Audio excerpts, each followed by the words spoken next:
అమ్మ పట్టణమ్మ దెబ్బ తాకిందమ్మా.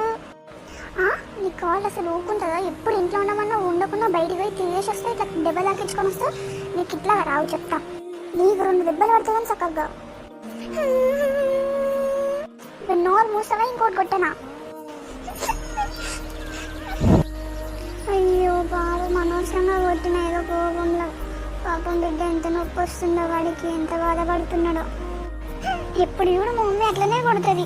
నా గురించి ఆలోచించండి అంటే ఇష్టమే లేదు మా మమ్మీకి. నానా అన్నం తిను నానా. కదా నా బంగారం కదా, కొంచెం తిను. సారీ నిన్ను కొట్టినందుకు. కొంచెం తిను. సారీ అమ్మా, నేను తప్పుగా అర్థం చేసుకున్నందుకు. Love you. నువ్వే కాదు నాన్న, అందరూ అలానే అనుకుంటారు వాళ్ళ అమ్మలని. ఏదో మీరంటే మాకు ఇష్టం లేదంటూ. మీరే మాకు ప్రాణాలు. మీ మీదే మా ఆశలన్నీ. అందుకే మేము ప్రేమగా చెప్తాం.